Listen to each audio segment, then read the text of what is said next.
Jika melihat masa lalu, menjadi seorang dokter, guru, pilot, atau astronot tampaknya menjadi hal yang diimpikan anak-anak nih guys. Namun anak-anak zaman sekarang ternyata punya cita-cita baru yang gak jauh berbeda dengan impian anak-anak generasi terdahulu. Berdasarkan laporan survei, beberapa anak-anak bermimpi untuk bekerja sebagai YouTuber jika sudah besar nanti. Dalam riset tersebut, tak sedikit pula anak-anak yang masih memiliki cita-cita konvensional seperti cita-cita anak di zaman sebelumnya. Apa mungkin kamu pernah mengingat video seorang anak yang mengungkapkan ingin menjadi YouTuber ketika ditanya soal cita-cita oleh Presiden Joko Widodo? Video itu viral loh guys, mengundang para tawa netizen. Saya mau bertanya pada Raffi. Apa Pak? Cita-citanya pengen jadi apa? Jadi YouTubers Pak. Tidak bisa dipungkiri jika YouTuber saat ini bisa dianggap sebagai profesi yang menjanjikan sama seperti pekerja profesional lainnya. Nah, ngomongin para YouTubers, hari ini Hot Topic bakal ngebahas tentang transformasi para konten kreator. Bagaimana perubahan mereka setelah sukses menjadi YouTubers dalam video kita hari ini. Tapi sebelum lanjut, bagi kalian yang belum subscribe, jangan lupa klik subscribe dan nyalakan lonceng notifikasinya ya, agar gak ketinggalan nih informasi menarik lainnya. Nah, artis pertama yang akan kita bahas kali ini adalah Atta Halilintar. Nama Muhammad Atta Mimi Halilintar atau dikenal sebagai nama Atta Halilintar merupakan anak sulung dari keluarga Gen Halilintar. Ia lahir tanggal 20 November 1994 di Dumai. Di awal karirnya, Atta mulai berbisnis dengan menjual makanan dan mainan. Karena bisnis orang tuanya sempat mengalami kesulitan saat tinggal di Malaysia. Dari situlah Atta belajar untuk berbisnis. Saat usianya 11 tahun, Atta merintis bisnis kecil-kecilan yaitu menjual nomor perdana. Usahanya ini pun berkembang hingga Atta punya konter sendiri. Sukses di bisnis kartu perdana, Atta mulai menjajal usaha baru dengan menjual kendaraan bekas. Ia sempat tidak percaya pada dirinya karena usianya masih terlalu muda untuk menjalankan bisnis tersebut. Namun ternyata ia sukses menjalani bisnis tersebut. Tak hanya bisnis kartu perdana dan kendaraan berbekas loh, Atta juga menjual ponsel asal Tiongkok dan membuka toko pertamanya di kawasan Lebak Bulus, Jakarta Selatan. Ponsel Tiongkok itu ternyata laku di pasaran dan Atta berhasil meraup keuntungan mencapai 1 miliar. Setelah itu, ia mulai membuka untuk membuat channel YouTube pribadinya dengan nama Atta Halilintar. Di awal membuat video YouTube, Atta memulai dengan konten-konten vlog atau lebih sering disebut dengan daily vlog, yaitu menceritakan atau merekam aktivitasnya dalam sehari ke sebuah video dan mengunggahnya ke channel YouTube pribadinya. Dan ia juga memiliki hobi bermain futsal dan sepak bola. Itu dikarenakan ia sering menampilkan aktivitasnya yang sedang bermain bola dengan salah satu personel Cowboy Junior yaitu Bastian Steel. Berbicara mengenai kesuksesan Atta Halilintar, Atta mulai naik namanya di dunia per-YouTubean berkat kekonsistenannya untuk mengupload satu video dalam sehari. Bahkan bisa 2 video dalam sehari. Itu membuat namanya semakin naik dan juga ia sering membuat video dengan YouTuber-YouTuber lainnya atau dengan artis atau musisi yang ada di Indonesia. Kesuksesan Atta yang sudah diraih sekarang itu berkat kerja keras dan usaha yang dilakukan dari kecil sampai sekarang, dan juga faktor dukungan dari kedua orang tuanya. Ia juga sering memberikan motivasi-motivasi di setiap videonya untuk para penontonnya atau A-Team, nama penggemar Atta. Dan itu membuat ia disukai oleh orang-orang. Makanya ia juga sekarang dijuluki oleh subscribernya dengan sebutan King of YouTube. Lalu artis kedua ada Mak Betty. Arif Muhammad Yaakob atau lebih dikenal dengan nama Mak Betty merupakan komedian terkenal asal Medan. Jika kalian sering menonton YouTube, pasti kalian sudah tidak asing lagi dengan karakter Mak Betty yang diperankan oleh Arif Muhammad di channel YouTube-nya. Siapa sangka kehidupan pria normal dalam rutinitas kehidupan yang biasa menjadi luar biasa, hanya karena sebuah peran yang bertolak belakang dengan kesehariannya. Memiliki nama asli Arif Muhammad, dirinya memilih untuk memerankan sosok ibu parubaya yang dinamainya Mak Betty. Berawal dari tahun 2013 lalu, sebelumnya Arif bercerita bahwa ia mulai membuat video pendek yang ia muat di Instagram. Ketika itu, ia masih bekerja di Abu Dhabi sebagai seorang housekeeper.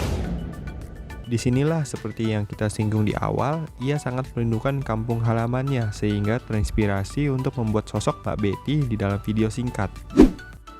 Pada tahun 2017, Arif sempat ditolak untuk menjadi resepsionis hotel karena kemampuan bahasa Inggrisnya yang sedikit, sehingga ia memilih untuk pulang ke tanah air. Kini, ia bekerja di negaranya sendiri dengan kekreatifannya membuat video lucu yang awalnya hanya berbekal kamera HP Android.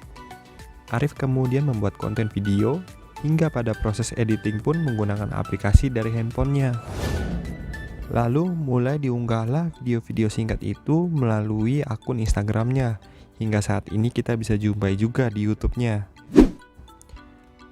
Obat kangennya itu ternyata mengundang perhatian dan juga tawa oleh para penonton yang melihatnya. Ia mengaku bahwa penghasilannya 5 kali lebih besar dibandingkan ketika ia bekerja di Abu Dhabi. Selain itu, ia lebih bersemangat kerja karena dekat dengan keluarga dan orang tuanya tercinta. Walaupun ia memerankan sosok emak-emak. Jadi, asal mula nama Mak Betty ketika Arif masih duduk di bangku sekolah. Dia tidak ada nyali untuk berteman dengan siapapun. Makanya harus tanya dulu sama emaknya. Dari situ, emaknya sering manggil kau Betty kau, Betty kau. Sehingga muncullah nama Mak Betty. Inspirasi Arif membuat tokoh Mak Betty terinspirasi dari perilaku-perilaku tetangganya. Entah ibu-ibu lagi karaoke, bertengkar dengan ibu-ibu lain, memarahi anaknya, dan lain-lain. Sehingga suasana seperti itu membuat Arif bereaksi dan muncullah tokoh bernama Mak Betty. Karakter Mak Betty sempat tidak disetujui oleh sang ibu. Tak dapat dipungkiri, menjadi perempuan jadi-jadian pastinya bisa menimbulkan respon negatif dari berbagai pihak. Tak terkecuali dari pihak keluarga. Berbagai alasan dilontarkan ibunya nih guys. Namun, di saat tahu ternyata karakter Mbak Betty itu mendatangkan hasil dan banyak manfaat, akhirnya ibunya juga mendukung Arif nih. Karena lambat laun orang tuanya bisa melihat bahwa Arif bisa produktif dengan karyanya tersebut. Mereka pun akhirnya mendukung Arif sebagai seorang kreator konten. Lalu yang ketiga ada nama Ria Ricis. Ria Ricis terlahir dengan nama lengkap Ria Yunita. Sedangkan Ria Ricis adalah nama beken yang sering digunakannya. Ria adalah nama panggilannya, sedangkan Ricis itu adalah hanya sebuah singkatan yaitu cantik dan manis. Ria Ricis dilahirkan di kota Batam pada tanggal 1 Juli 1993. Dengan usia yang masih 27 tahun dan sudah dapat meraih sukses seperti sekarang, menjadikan ia patut dijadikan contoh bagi anak muda zaman sekarang. Ria juga menghabiskan masa sekolah dasar dan SMP-nya di Batam. Dalam biografi Ria Ricis diketahui bahwa sejak SMP ia mulai sekolah sambil bekerja. Saat itu pekerja pertamanya sebagai pelayan restoran di Batam. Setelah tamat SMP, ia kemudian memilih SMK agar setelah tamat bisa langsung bekerja. Setelah lulus SMK, Ria kemudian mencoba peruntungannya dengan ikut casting sebagai artis. Namun gagal terus guys setelah beberapa kali mencoba. Namun setelah gagal mengikuti casting, Ria kemudian mencoba aktif di Instagram nih guys. Di sana ia aktif membuat berbagai macam konten menarik di Instagram, terutama mengenai squishy. Dengan cepat ia mulai dikenal orang di Instagram. Ria Ricis pun dikenal sebagai selebgram dengan jutaan follower di Instagram. Dari sana pula, ia sudah memulai mendapatkan pundi-pundi rupiah dari jasa endorse atau mempromosikan produk-produk di Instagramnya. Pada awal mulanya, ia tidaklah sengaja menjadikan akun YouTube sebagai sumber penghasilannya. Semula, ia hanya sering mengupload video tentang squishy di sosmed IG-nya. Ia bahkan sampai dijuluki sebagai Ratu Squishy. Lama-kelamaan, karena banyak pengikutnya yang tertarik, ia pun berpindah ke YouTube. Dari situlah pengikutnya semakin membludak hingga sekarang. Tentu saja tidak mudah guys untuk sampai pada posisinya seperti sekarang. Sebagai YouTuber yang sudah mendapat nama di kalangan masyarakat, terkadang ia mengorbankan waktu bermainnya hanya untuk membuat konten menarik di akun YouTube-nya agar dapat memuaskan para pengikutnya nih guys.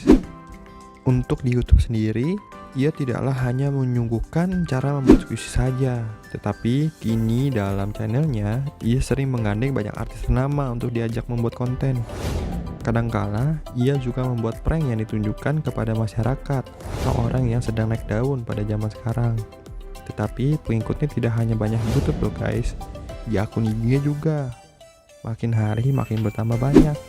Tentunya saja hal itu dimanfaatkan ia untuk mengendorse barang atau produk dan juga melakukan paid promo terhadap suatu produk. Kesuksesan ia dalam berkarir dan berkarya kemudian merambah ke yang lain.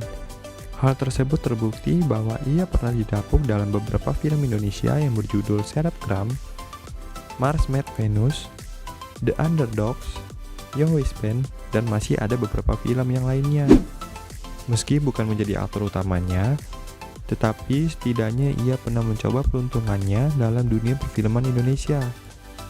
Di samping itu, ia patut diacungi jempol karena ia tidak menggunakan uangnya untuk mengikuti gaya hidup sosialita. Ia lebih memilih untuk membuka usaha seperti Hijab Ricis dan restoran ayam bersama kakak tercintanya. Tetapi tetap aja loh guys, nggak mudah untuk menjadi seorang seperti Ria Ricis. Yang terakhir ada nama Just No Limit. Sekarang siapa yang tidak kenal dengan YouTuber yang satu ini nih guys? Nama asli dari Just No Limit adalah Tobias Justin, atau yang sering dipanggil dengan Just ini merupakan seorang dengan kewarganegaraan asli Indonesia, kelahiran Jakarta. Just No Limit sukses menjadi YouTube gaming nomor 1 Indonesia dengan jumlah subscriber lebih banyak dari YouTuber game lainnya loh. Mulai bermain game sejak usia 2 tahun dan telah mengenal permainan game online sejak dirinya bersekolah di SD. Sebelumnya, ia adalah seorang gamer dari semenjak ia kecil. Namun, orang tuanya yang tidak mendukung ia untuk bermain, makanya ia sering bermain nih guys di warnet dengan membeli paket 10 jam. Wah. Si kecil Jess bermain game dari pagi hingga sore hari. Walau demikian, dirinya tetaplah seorang siswa yang berprestasi loh guys. Sebelum ia menjadi seorang profesional player, ia merupakan seorang yang menyediakan jasa joki juga nih. Joki atau yang didapat kalian sebut sebagai pemain pro memainkan ID kecil untuk meningkatkan level atau pangkat secara cepat. Pertama kali ia mendapatkan uang dari hasil joki tersebut. Jess menabungkan hasil dari pekerjaannya dan menghasilkan banyak uang dari sana. Mulai dari situ, orang tua Jess mulai menyetujui sedikit demi sedikit kegiatan Jess yang hanya bermain game seharian. Selain senang bermain game, Jess juga suka berjualan. Saat kuliah, dia berjualan berbagai voucher. Penghasilannya yang didapatnya mulai jutaan hingga ratusan juta rupiah loh guys. Tidak hanya itu, ternyata bocah game ini juga mengikuti berbagai investasi. Tentu hal tersebut dilakukan untuk menambah pundi-pundinya. Sedangkan dari berprofesi sebagai seorang gamer, ia pun telah mendapatkan penghasilannya sendiri. Justin yang merupakan satu dari 2 bersaudara ini mengaku memang tidak langsung jadi YouTuber sesaat setelah ia bermain Mobile Legends. Ia baru mulai mencoba masuk YouTube saat September 2017. Video pertamanya Justin adalah saat ia mewawancarai salah satu pemain Mobile Legends legendaris asal Singapura, yaitu Jiswan. Dari situlah Justin pun rajin mengunggah konten-konten baru setiap harinya. Selain menjadi pro player dan YouTuber, Justin juga mengaku kesehariannya sekarang adalah jualan aplikasi. Istilah yang mungkin ia gunakan untuk merendah karena tidak ingin menyebut dirinya sebagai bintang iklan. Justin mengatakan sesaat sudah menuntaskan semua tanggung jawab sebagai seorang pro player, ia mengaku bercita-cita sebagai pengusaha. Pengusaha apa aja deh asal halal. Tapi pengennya sih di sekitaran game atau IT, jawabnya. Nah guys, gimana? Apakah kalian juga ingin menjadi content creator seperti mereka? Yuk, tulis komentar kalian di bawah ya. Dan jangan lupa share juga ke teman-teman kalian.